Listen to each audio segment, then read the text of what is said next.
Welcome to Fast Effect Double Speed Magic the Gathering from ELVES Time Vault Games in Bellingham, Mass.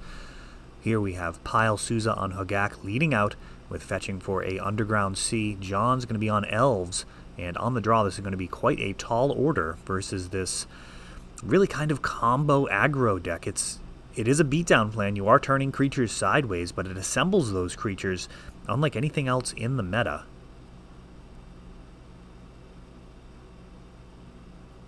Once Upon a Time going to lead out here for John.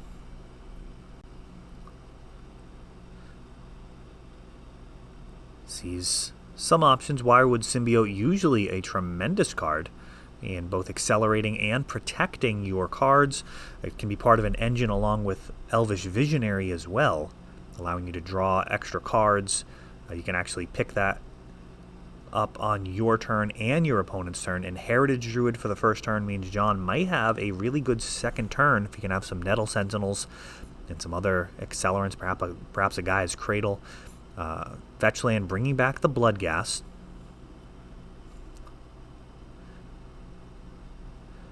And a Bayou for Stitcher Supplier. Stitcher Supplier, one of my favorite cards in the deck, almost as good as Hedron Crab at getting cards into the graveyard, often about the same, but also it actually does allow for Convoking for Hogaak. And here we've got Gaia's Cradle for 2 mana into an Elvish Visionary. So no Nettle Sentinels yet, but these 3 are going to tap for 3 more mana. Now a Scavenging Ooze, and that can get a card out of the graveyard. Just one, not likely going to make too much of a difference. It is a Vengevine, which could have been a real impact player sooner than later. And now Altar of Dementia, and that is a very dangerous card in Hogaak, and that is literally going to be it. We'll see if we actually get to see this played through. So for those unfamiliar, Hogaak with Altar of Dementia means Pyle's going to be able to actually mill himself repeatedly every time.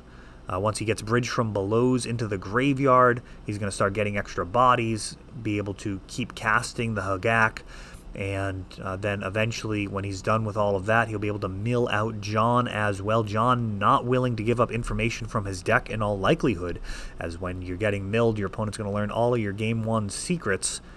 So might as well scoop it up if you are definitely dead.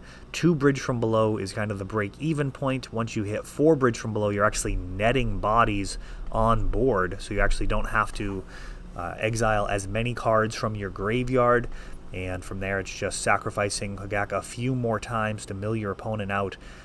So this deck, extremely powerful. Many times it does just turn those guys sideways. It would have been a turn or 2 of attacking, and instead it's just over on the spot. A real kind of combo aggro deck.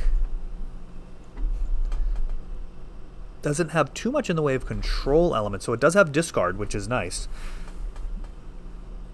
Kind of the pinnacle of Magic decks in my mind. Would be back in the day like Groatog, where you actually have the ability to play the control deck and a beatdown deck and a combo deck all in one go. And Hogaak actually not that far off from that, just doesn't have the blue count for, force of will per se, but it can disrupt your hand. Cabal Therapy can be absolutely crippling, and not only does it strip cards out of your opponent's hand, it also furthers your game plan, as you're often adding more resources to the board by sacrificing a creature either from Bridge from Below or using Stitcher Supplier to get more milling, which in turn turns into a better board presence. Heritage Druid again for John. And this time a Careful Study again for Pyle Souza.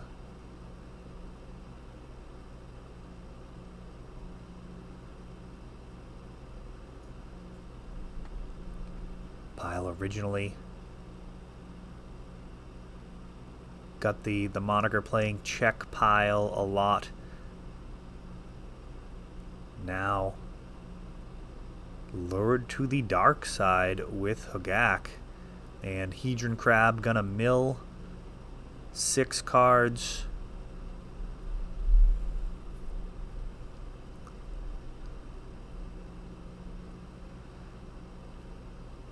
Couple of Vengevines, and that is Spicy Stitcher Supplier coming in, milling, and there are all of the Vengevines coming back.